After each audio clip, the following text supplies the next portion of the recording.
Welcome to Influence Matters, the show where I talk with experts, entrepreneurs, and professionals who are turning their story into impact and their expertise into influence.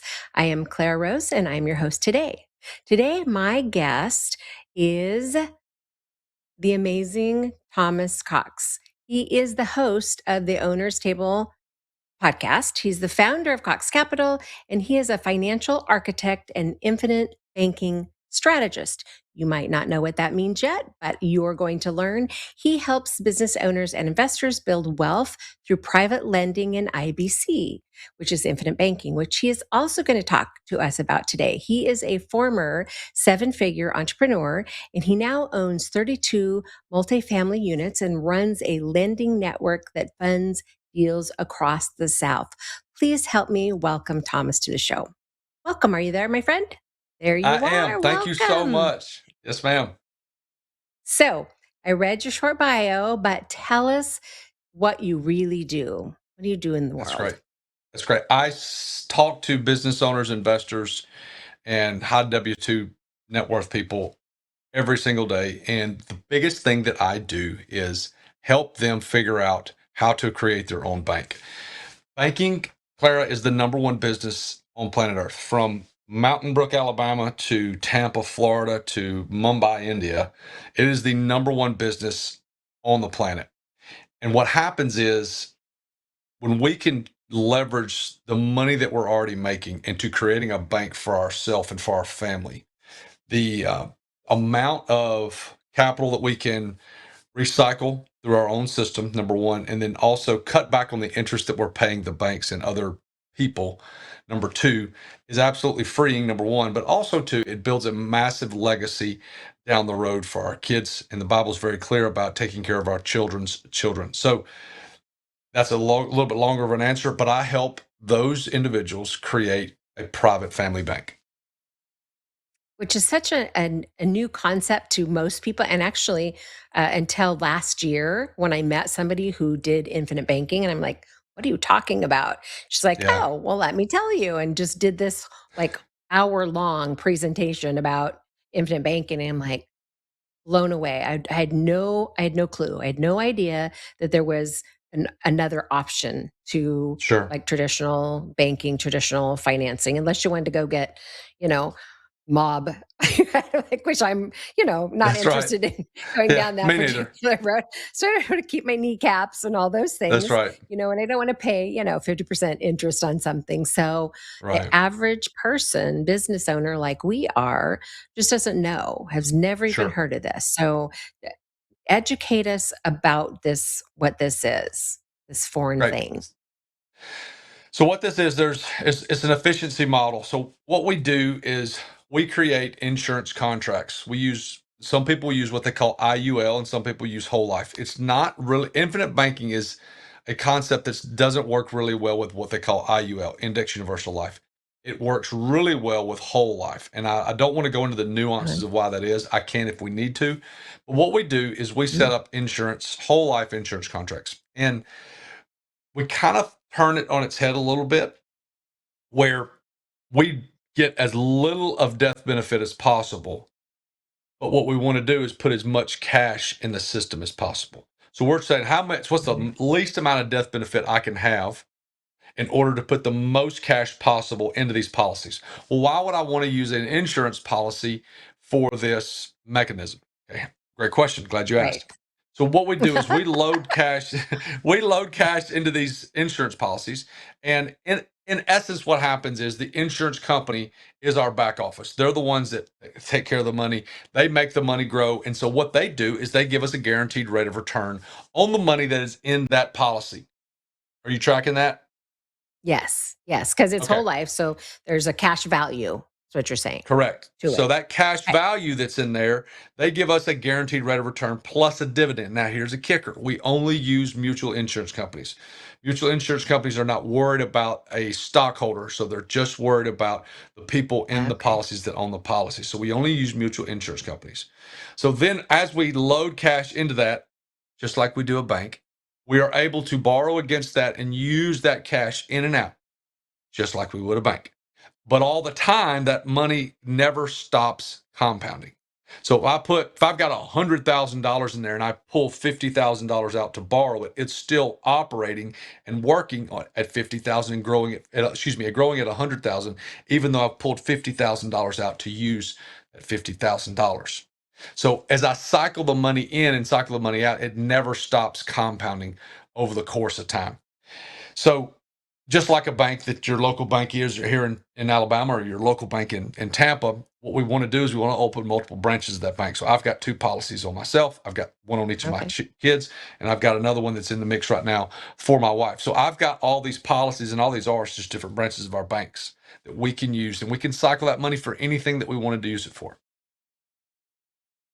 Okay. So you're essentially borrowing it, right? Right? Out of your From policy. out of the insurance policy. Yep.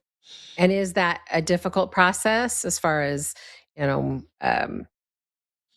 how you get access to it, right? Or like Yeah. traditional Great. financing, it's like, oh, are they going to give us this money or not? Yeah, great question. No, it's our money. We can use it. We can use it whenever we want to. Obviously, we can only Mhm. use what we've put in there or what it's grown to. Sure. But like Okay. if I needed to have $15,000, $20,000, I put in a request to get the money. I get the money 2 days later. I've got the money. I can go do whatever I want to with it. It hits my account. So it's not a savings account like down here at the bank. What it is, Right. it's a place where it's a the way that the guy Nelson Nash, when the guy that invented this concept, way he terms it, it's a warehouse for your capital. Where does the money sit when it's not out on a deal? It needs to sit in one of these places. When it sits there, it continues Okay. to grow. But here's the key: even while you're barred against it, it's still growing at a guaranteed rate. So you ask the question, why do business owners need one of these? Because business owners always need capital for whatever. Right. Right. Businesses die due to lack of capital. It's just a fact. I mean, Right. businesses went under during COVID because people didn't have capital that they could rely on Mhm. during that time. They didn't have any margin, number one, and number two, they didn't have any excess to where they could use if they needed it. And banks weren't giving money out at the time, so that's why a lot of businesses went out is due to lack of capital. So if we can create this bank over time, and as we create this bank over time, what it does, it allows us to do the things that we want to do, and and be able to pay that back on our own terms. The other thing is these contracts, these insurance contracts, this infinite banking concept, this money is creditor protected. So if something happened and you got sued, whatever, people suing everybody these days, they can't go after these dollars. So there's Mm. so many positive things to Right. this. And here's the thing, you don't have to be super, super rich to do it. Business owners really thrive in it. Investors, real estate investors, Clara, oh my gosh, Mm. these real estate investors that are Right. buying and Smart. selling, and again, like I say, cycling money in and out. It's a no brainer for those guys because they're always using in and out money. Right. Well, I think anybody, it's a no-brainer for anybody, right? Oh, there's no doubt. Right? So Even if you the didn't have a concept that business. yeah, the concept I use is cars. So there's a lot of people out there that pay cash for cars. So you either pay cash for Mhm. cars or you finance. Here's the thing. Right. In everything we do, Clara, we either finance it or we're losing the interest that we could have made. So everything in essence we do is Mm. financed. So if I Right. pay cash for a car, if I pay $50,000 for a car, as soon as I pay 50 grand for that car, what's the next thing I'm going to do the next month? I'm going to start saving for the next car that I'm going to buy in 3, 4, 5, Right. 10 years. Right. Or so what I'm doing is I'm getting back to zero. If I finance the car, I finance it for 5 years. I'm Mhm. going to take out debt, and then I'm slowly going to get back to what? I'm going to get back to zero because I'm having to 0. pay the Right. money that they back. So when I pull for my infinite banking policy, I'll borrow that money, and then in essence, I'm going to make a payment to myself. I'm going to keep that payment, but I'm going to make the payment to myself, and I'm just recycling that cash back through. So smart. Right? Yeah, So smart. yeah, it really is. Yeah, It just makes so much sense. it really does. Right? It's like a no-brainer. So Yeah. my mind instantly goes to, okay, this is a tool that unless you have really great credit or unless you have a big chunk of money to plop down into it, you don't have access to it. Is that correct? Not necessarily. So we've got Mm, people that they pay themselves $60,000 a year on their business, but yet their business is cash flow, not cash flow, and their business is generating 800,000 bucks a year. So I've got a guy that owns an HVAC unit, HVAC business, that he pays himself 60 grand. So he's not a quote wealthy guy, but what he mm, does is this is a line item in his budget. So instead of having a checking account or a savings account where he's saving for a truck or he's saving for equipment, he allocates X number of dollars per year into this policy. This policy is his reserves. In business world, in HVAC and plumbing and electric, in the service industry, they call it a war chest. Where am I putting my dollars? In real estate, they call it a capex. They call it capex. They call it capital expenditures. Where am I putting my capex money? mm. I bring Right. in $10,000 a month on rent, and I'm going to put $1,000 a month into my capex fund. It's the same thing. Instead of putting that into a savings account where if you use that money, it stops earning, why not put this thing in an insurance contract to where that money continues to grow and continues to compound over time? The God's honest truth is, it doesn't really make sense why you wouldn't do this thing for any of those types of businesses. Yeah. So, and you don't have to even be a business though, right? Because you're No, literally buying a whole life insurance policy and you're utilizing the cash values as um, resources, right? It's your correct, capital reserves, essentially. correct. Wherever you It's save money, future you save it in here as opposed to a savings account. saving So even account. if you're just a high W-2 earner, so say, there's a family in our town that between the two of them, they make between $400,000 and $500,000 a year. Mm, Well, that's great. They don't, they're not investors. They're not going to go buy rental property. They're not going to invest. mhm, They're going to put their money in the market. They're going to mhm. live, but they're still going to take a $15,000 or $20,000 vacation every year. They're still going to buy cars every 3 or 4 years. They're still going Right, to have a place that, hey, catch this. They're still going to send their kids to college. right, So why for not, sure. instead of allocating this money into a random place, why not put it where it's always going to continually grow and never stop growing no matter what the market does? So smart. So, how is the rates then compared to if they're investing like in the market? How's the Great. guaranteed rate compare? Yeah, that's a great question. So here's the one thing we have to say before we do that is this. This is not an investment tool. This is a savings Right, bucket.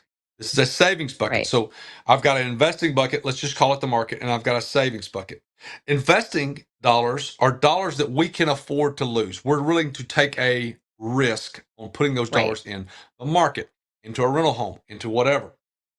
My right, savings dollars, Clara, are dollars that I can't afford to lose. These are right. dollars that I got to have these dollars for something at some point. New car, college for my kids. I'm saving for a vacation. We're going to go to skiing on vacation, whatever. So there's a big difference. So I'm going to answer your question. Sure. So the S&P 500 over the last 25 years has generated a return of 7.9%. Okay. With fees, that number's about five, a little below six. Okay. When I say fees, I'm talking about brokerage fees. This is Sure. going to give you a competitive rate. This rate's going to be 4% guaranteed, plus any sort of dividend. Now, we both know how dividends work. The more you have ownership in a company or in a said item, the more dividends you get. So dividends are real small, but dividends grow massively as you own more and more insurance, but own more and more shares of said company. So they're going to give you 4% guaranteed, but they're also going to give you a dividend. Now, the dividend grows long term. So in a savings tool, we're getting 4%. Let's just call it 4.5%. 4.5%. But what is the key? There's two keys that makes this a massive difference in the savings tool. Number one is they're not taxed on this growth. So if I go to the Ah, local bank or a money market okay. bank, my money market, I get 4% on my money. I'm getting taxed. So let's just say for easy math's sake, I'm in a 25% tax bracket. So if I get 4%, they're going to take away what? They're going to take away 25%. So my realized gain is 3%. Correct? Right. Okay, let's play this thing out. So I'm only getting 3% because I have to be taxed on the money that I put in a savings account, a regular Right. savings account. But if I have $100,000 in my savings account and I pull 50 out to go buy my wife a new car, that 50 that's at that 100 that was in the savings account is now growing at what? 50. Right. Okay. So let's play the Because same you took the scenario out rest. with it. That's it. That's it. Yeah, you took Let's it. play the same scenario out with an infinite banking account. I've got $100,000 of cash value in my account. It's growing at Hmm. 4% plus a dividend. Call it 4.5. That's growing tax free. So I'm really getting the 4.5% gain on that. Right. I'm going to Right. borrow $50,000, but my IBC policy is still working at what? $100,000. It's still 100,000. growing at that. Right. So understand that what we're doing here is all we are is doing what the bank has been doing for eons. Mm, Okay? We're doing the right. same thing that they're doing. We're just privatizing that thing and putting all of our excess capital into this thing. There's two things that Nelson taught us. Number one is don't be afraid to capitalize your own bank. That's rule number one. Number two, you have to think long term. You have to think long term in this thing.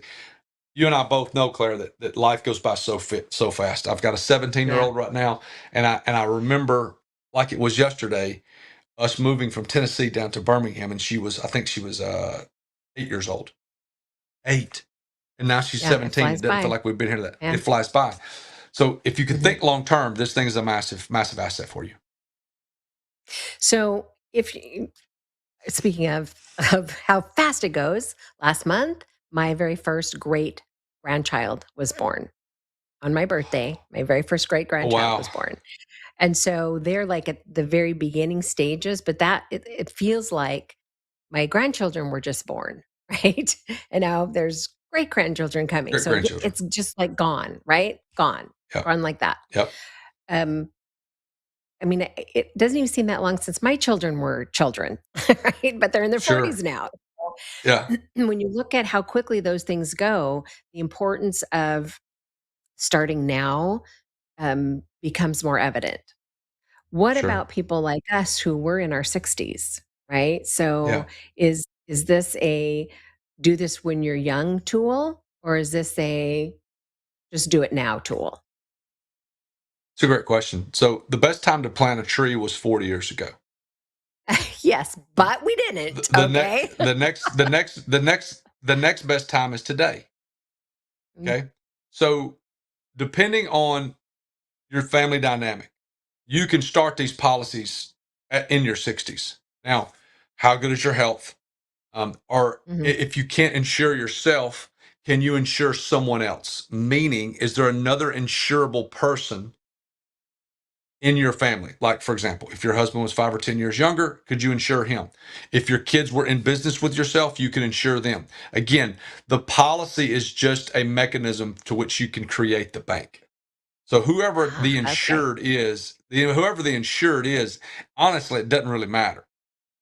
Okay. Okay. Here's what I would say. Could you insure your grandkids? Probably.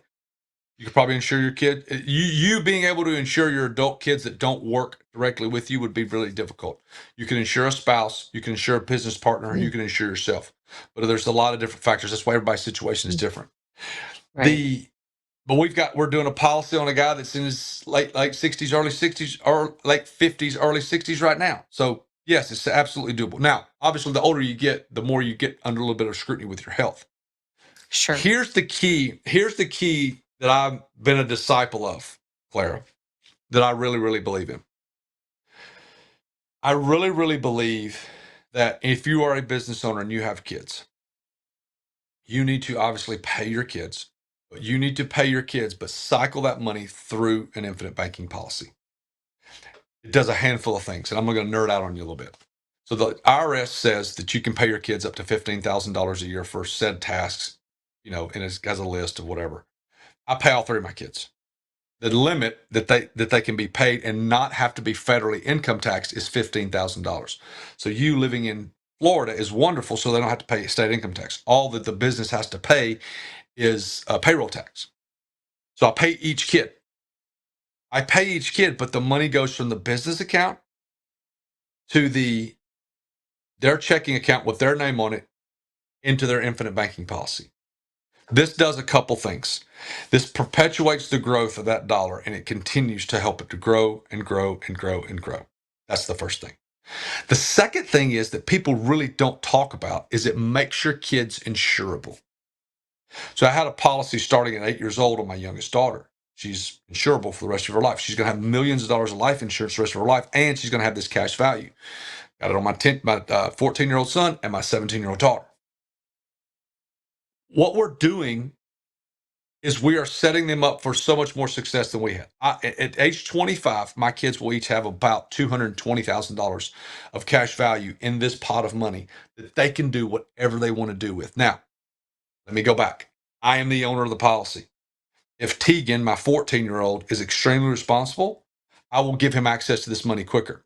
If one of the kids makes poor decisions and they're not, quote, I hate to say it like this, but they're not capable of handling that kind of money, then I won't give them access to it. I'm still the owner of the policy. So I can turn that over to them when I see that they're capable of doing that. That's the second thing. The third thing is what this allows us to do is it allows us to teach our kids. This is one of those things that we teach our kids about. And here's what we do. We teach our kids at the dinner table. We teach our kids on car rides. Mhm. We just drip the information in. You know, I heard this saying once before, raindrops make oceans. And we are just continually dropping bits of knowledge on our kids in these random conversations. Windshield time on the way to practice that's 30 minutes away, on the way to a game, at the dinner table. We went to New Orleans last week on a family trip for a volleyball. We talk about things like that. So we're just slowly giving our kids this information that's going to set them up for so much more success. But the key is teaching them the proper way to use it. Well, yeah, because nobody's heard of this before. Well, not nobody, Yeah, but teaching them up from the get go, I think would be right. super important. Whereas my children are already in their 40s, so it's not like they're that they live at home. And two of the three actually do work for us. Like we own three businesses, and they actually work for us. So they're already on payroll. So I'm not. Does that mean that you're paying payroll from that money? Mm. So with our kids, so the kids are different because they Mm. quit getting the deduction when they turn 18. So Oh, gotcha. okay, Okay. excuse me.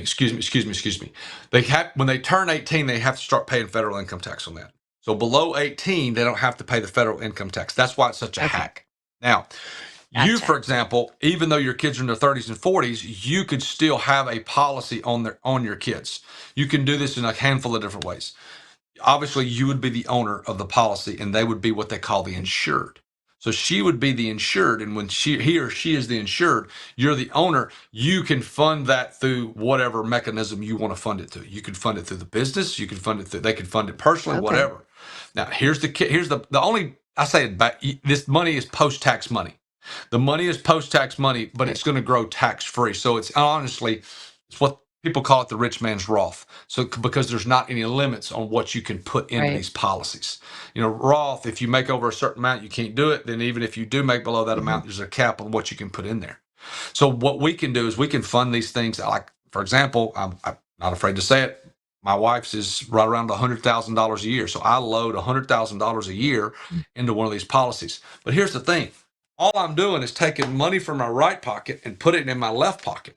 I'm just giving Right. it another way for it to grow uninterrupted compoundingly. So if you wanted to start a policy on your kids at $20,000, $30,000 a year, $40,000 a year, whatever the number would be, that's a great thing because it's going to give you all of you access to use that capital.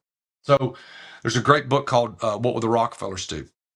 And that book is about how the Rockefellers used this mechanism to set up what they call Mm. dynasty trusts so that when Thomas passes away, where does that insurance money go? The insurance money goes to create more insurance policies for the other kids so that that bank can perpetuate itself. The insurance money doesn't go to my three kids and my wife for them to just go to Cabo and spend 6 months. This money goes to perpetuate the family's wealth Uh, over the next three generations. That's a whole but if they different needed podcast. it for it, right, for sure. If they needed it for some of it, right, they could borrow for final expenses and things of that nature, right? Because that's the Absolutely. point of it, right? Is you have access to it. Absolutely. Then you just pay back into it Yeah, to keep that's it exactly going. right. Right. Hmm. I need one or two. Yeah, All right. Clearly, I need yeah, to set them up for my kids. We are both in our 60s, so we are going to be more expensive to insure, but we aren't on medication and we're relatively healthy and those kinds of things. So yeah, it might not be as bad as I'm thinking, but definitely they're in their 40s and healthy. So that yeah. seems like a And if no you own a brainer. business, that makes it. If you own a business, it makes it really, really easy for whoever to fund it. Maybe this is the business that funds it. Oh, and then is it a write off as we're No, funding it? No, it's not a write off. It's a no, it's savings, not. It's essentially. savings. Yeah, No. yep. Okay. Okay. My brain is going 100 different No, no, directions no. to figure out Yep, how all this works. Wow. This is fascinating. So this is your full-time business. This is what you do is it help is. people establish these. We And do. then you Yes, ma'am. That's invest in real exactly what estate, we do. obviously. Yep. Right. Yes, ma'am. This is exactly what we do, and we enjoy it because when the light bulb goes off, you tell your kids something, you tell your kids something, you tell your kids something, and they really Hmm. don't believe you. But then all of a Right. sudden, something happens, and it Hmm. clicks, and they see it, or someone else tells them, or Like, they see it happen oh, in actual life. yeah. The light bulb goes off. When the light bulb goes off for Yeah. people in this concept, it it's like they become disciples of, like, okay, this is why have I not done this? Why did I do this 30 years Right. ago? This is something that I've Right. got to have. And we reach out to a lot of younger business owners, but we're also talking to um, a lot of people in their 40s, 50s, and 60s about what this can do for them now, but also the legacy that they can leave. Right. Right. Yeah. I'm firm believer in that we're supposed to, you know, build a legacy for future generations, and that's definitely part of That's right. our core values and part of our mission in life, which is why we have our newest company, which is Lulu Lemonade, which is a legacy project, right? Yes.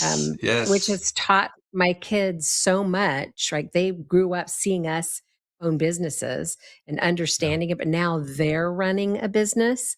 We own it, Hmm. but they're running it, and it's like changed their learning cycle.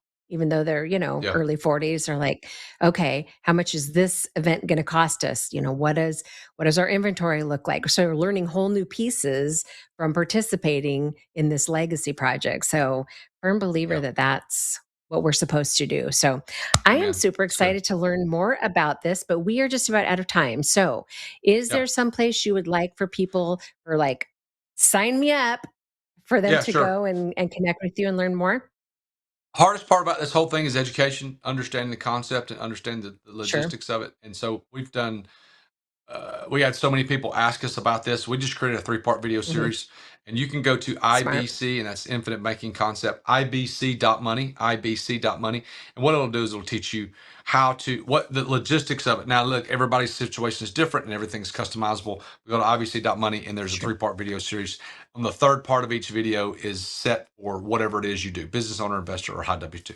Gotcha. Gotcha. Gotcha. Okay. Dang it. We're out of time. Thank you for taking time to come on the show and educate my audience about this amazing, amazing tool. I hope they all call you. If they That'd be all great. go to ibc.money to find out how they can change not just their future, but the future generations of their family as well. Thank you for your Right. time, my friend. Yes, ma'am. All right, guys. Wow, right? Who knew what we were missing out on? And of course, I'm totally out of time, so I can't talk about it anymore. But as always, thank you for being here today. If you're interested in crafting your message for the world and building influence for your business, ministry, cause, or brand with your own book, check out my free resources over at thesavvyauthors.com. You can join our school community, or you can go to craftingyourmessage.com/academy and jump into the next Savvy Author Academy. See you guys next week.